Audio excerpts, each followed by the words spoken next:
Yeah, they're all over this thing. It'd be interesting to see what species are where on this, because sometimes you'll find that the smallmouth will be up in the big boulders and the walleyes will be in the cobble or just off to the sand. But I'd be interested to drop a line and see what a lot of these are. That looks like it could be even a big pike suspended. But these are all fish. All these dots in here are all fish. Even right in there, right in here. I'm believing that's gonna be a big pike. But this is why it pays to know your electronics. When you see these things on the screen, you see this little thing that maybe look like a little pebble or like a little chocolate chip, you know, that type of size. If it's the size of a chocolate chip on a 10, 12-inch screen, that is a massive boulder. Massive, like half the size of your boat, massive.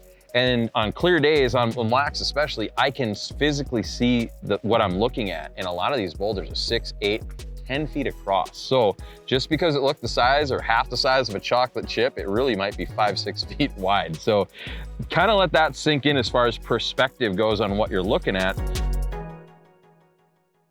If you have the opportunity on a clear lake or a shallow lake to go out with side imaging and get yourself a reference point, whether that's an anchor off the end of a buoy or a channel marker or something like that, to where you know the size of it and you can correlate it to what's on your screen. So drive by it with your eyes wide open and with your side imaging on and get a picture on your screen. I like to get it about, if I'm 80 wide out, I like to get that image about 40 feet out to give me a medium, you know, just size reference.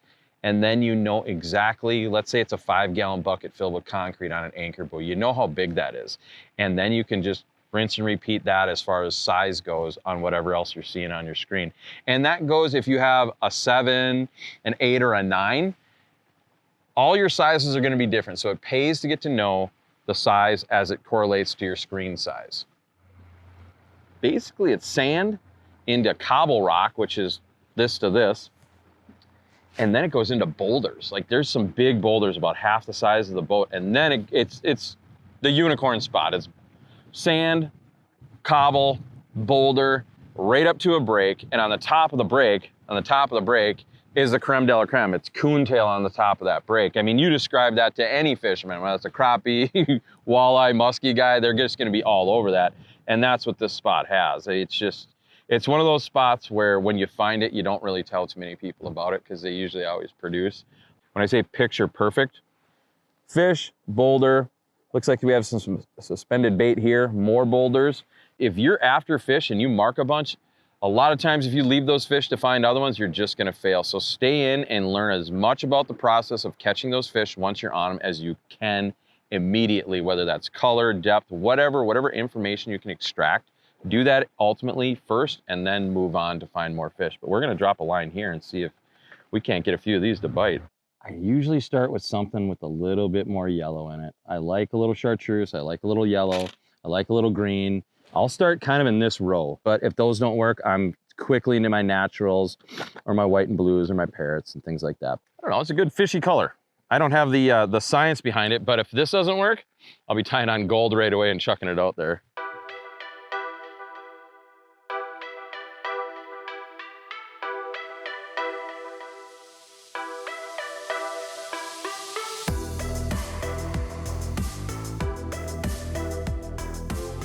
That's that attitude we talk about, you know, when you throw at them and you see them, they're like, oh, come on. Oh, yeah, that's what we want.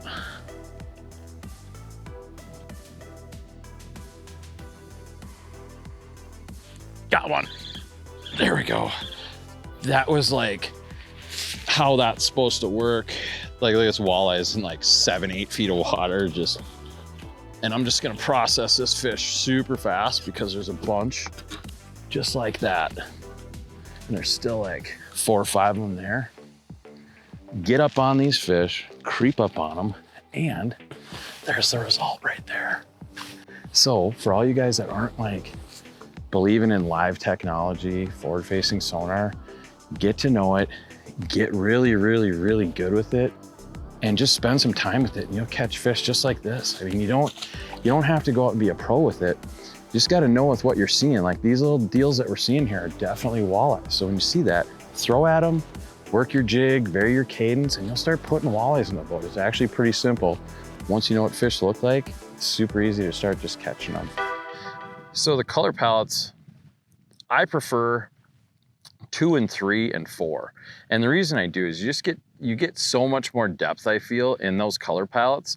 And here, I'll go to, let me go to 2 and kind of give that one a show too. You can see that, I actually got a faint mark of a fish there, but I feel like you get a little bit more detail. I know you get a little bit more detail with these color palettes. Now, if I'm just strictly looking to mark fish and it's all I'm looking to do is mark fish, I will go into right here, color palette 8. And I really like that because that, if you see some separation there, you know exactly it's a fish, and to throw at it, don't even second guess it. Just start throwing at that mark. So those are kind of my my color palette preferences on my Apex unit. So if you're wondering which one to use or which one to start with basically 1 to 3 and then use your number 8 as your, if you're just strictly looking to mark fish like in a basin or something, that really makes those fish pop. There we go. I just had to talk to him a little bit apparently. This is so much fun. This thing is heavy, heavy, heavy. Man. Oh, I don't want to, this is one of those you don't want to lose. At least let me see this thing. That's a big old walleye. That is a big, big, big, big walleye.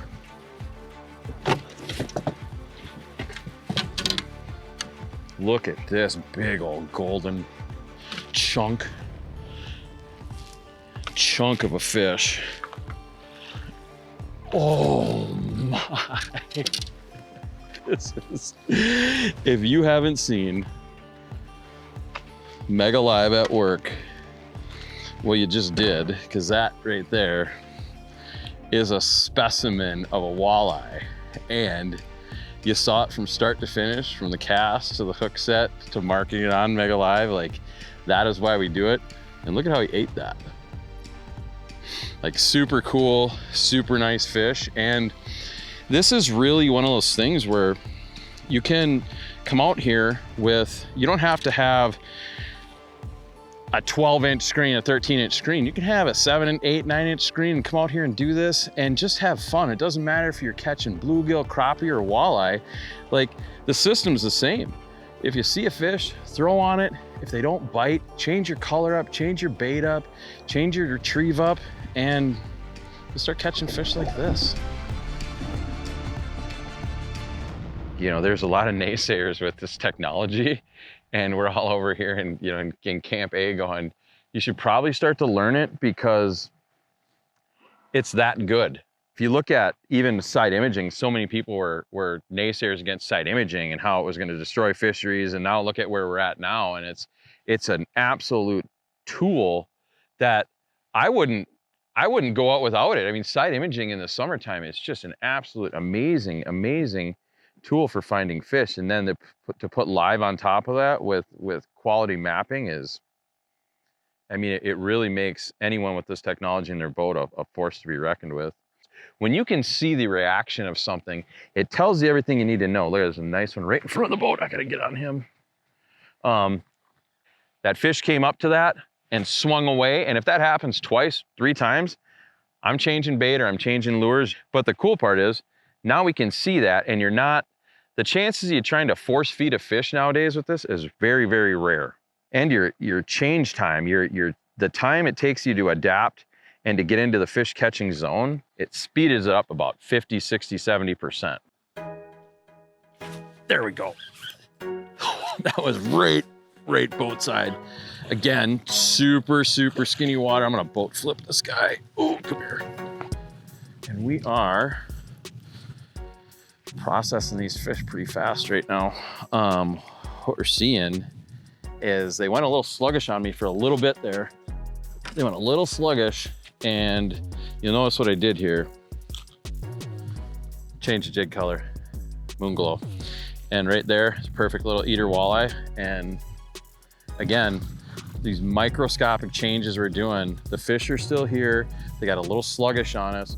And all I did was go from that chartreuse to the blue and white, and bang, second cast, we start getting fish again. So just if you think your fish get a little skittish or a little spooky, or if they're not responding, make these little changes. Like right there, same size minnow, all it was a little bit of a color change, or actually a pretty extreme color change.